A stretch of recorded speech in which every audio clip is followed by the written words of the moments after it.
Sabana. Are you ready? Kicau, kicau, kicau mania. Kicau, kicau, kicau mania. Kicau. Judi online, yang juga dikenal sebagai judol, merupakan permainan atau taruhan yang dilakukan melalui internet. Pemain mempertaruhkan uang atau nilai lainnya demi peluang mendapatkan keuntungan. Judi online terdiri dari berbagai jenis, seperti taruhan olahraga, bingo, lotre, serta permainan kasino berupa slot, poker, dan blackjack. Judi online semakin diminati karena dapat diakses dengan mudah melalui komputer maupun ponsel pintar. Dengan adanya perkembangan teknologi digital, judi online menjadi semakin mudah diakses. Saat ini, siapa saja dapat mengaksesnya kapan saja hanya dengan menggunakan smartphone dan koneksi internet. Kondisi ini membuat judi online semakin dekat dengan kehidupan sehari-hari, terutama di kalangan anak muda. Selain itu, berbagai penelitian menunjukkan bahwa remaja merupakan kelompok yang rentan terhadap perilaku perjudian karena masih dalam tahap perkembangan kontrol diri dan pengambilan keputusan. Hal ini membuat mereka lebih berisiko mengalami kecanduan dibandingkan kelompok usia lainnya. Platform judi online juga sangat beragam, mulai dari website, aplikasi, hingga media sosial. Hal ini membuat penyebarannya semakin luas dan sulit dikendalikan. Selain itu, banyak platform yang menggunakan strategi pemasaran seperti bonus, promosi, dan tampilan visual yang menarik untuk menarik perhatian pengguna, khususnya generasi muda. Dalam skala global, judi online menjadi isu yang cukup serius karena sifatnya yang lintas negara dan sulit diawasi secara menyeluruh. Ditambah lagi, keterlibatan remaja dalam aktivitas ini meningkatkan resiko dampak negatif baik dari sisi kesehatan mental, ekonomi maupun sosial.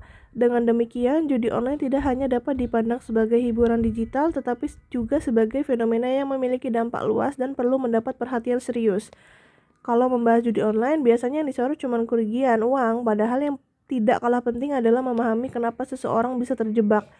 Ini bukan soal menyalahkan, tetapi memahami cara kerja otak yang membuat situasi ini jadi lebih kompleks dari yang terlihat. Setiap kemenangan, sekecil apapun, memicu pelepasan dopamin, yaitu zat di otak yang menimbulkan rasa senang dan keinginan untuk mengulanginya. Platform judi sengaja dirancang untuk memanfaatkan hal ini. Kemenangan kecil di awal, tampilan menarik, dan efek suara yang memuaskan. Lama-kelamaan otak membutuhkan rangsangan lebih besar untuk merasakan kepuasan yang sama, atau bisa disebut toleransi, mirip dengan mekanisme kecanduan zat. Ada juga efek hampir menang atau near miss, seperti ketika hasil terlihat nyaris berhasil. Meski tetap kalah, otak meresponnya seperti kemenangan, sehingga mendorong orang untuk terus mencoba. Selain itu, distorsi kognitif ikut berperan, seperti keyakinan bahwa kekalahan beruntun berarti kemenangan sudah dekat, atau gambler's fallacy. Merasa bisa mengendalikan hasil acak atau illusion of control, atau terus bermain untuk mengejar kerugian. Faktor pribadi juga berpengaruh. Impulsivitas tinggi, stres, keinginan melarikan diri dari masalah, dan FOMO bisa membuat seseorang lebih rentan. Seiring waktu, dampaknya muncul pada kesehatan mental, yaitu berupa kecemasan, depresi, rasa malu, hingga menarik diri dari lingkungan sosial. Masalah ini sering berkembang perlahan, dari hal yang tampak sepele, lalu mempengaruhi cara berpikir, keputusan, dan arah hidup seseorang. Fenomena judi online atau yang sering disebut judol sebenarnya tidak muncul begitu saja. Ada dua faktor utama yang saling berkaitan, yaitu faktor lingkungan sosial dan juga perkembangan teknologi digital. Dari sisi lingkungan, pengaruh orang sekitar sangat kuat. Ketika teman-teman bermain judi online, seseorang cenderung ikut-ikutan karena dianggap hal yang biasa.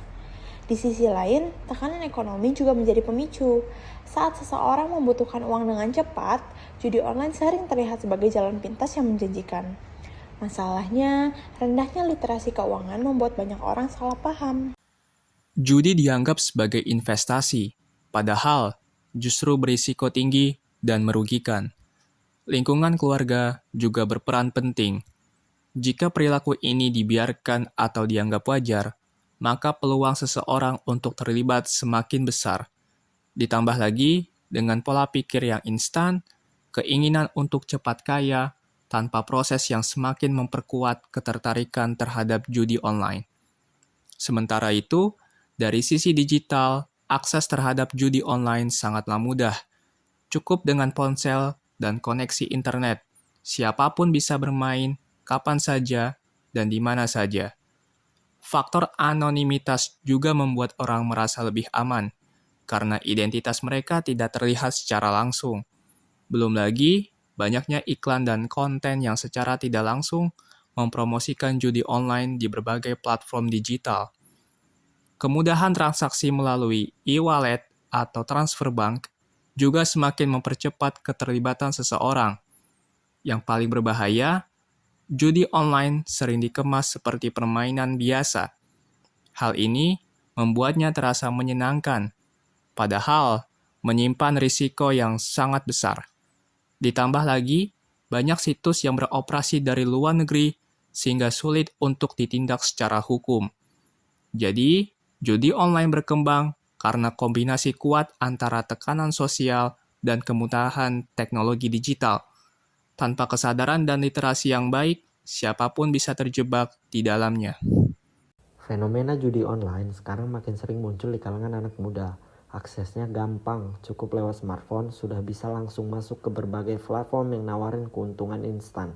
Di usia yang masih dalam tahap perkembangan, terutama soal kontrol diri, kondisi kayak gini bikin resikonya jadi lebih besar. Banyak yang awalnya cuma penasaran, sekedar ingin coba, tapi dari situ justru mulai kebawa.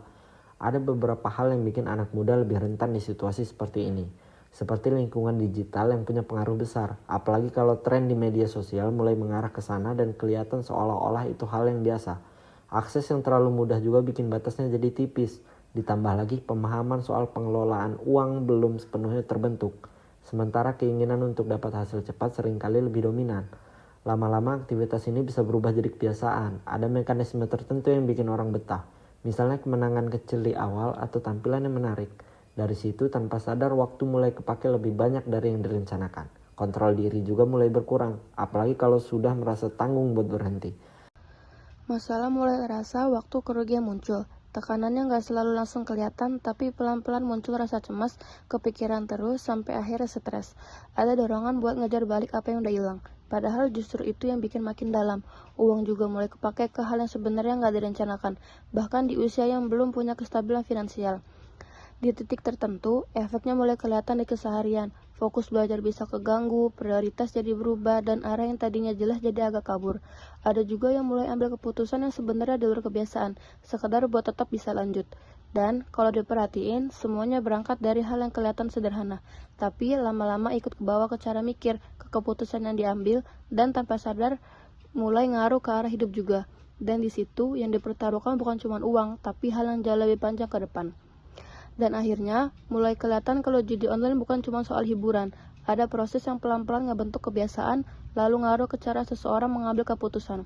Di situ, pilihan jadi penting apakah mau tetap lanjut tanpa sadar, atau mulai ngerti resikonya dan lebih punya kontrol. Karena itu, penting buat mulai lebih sadar dari awal.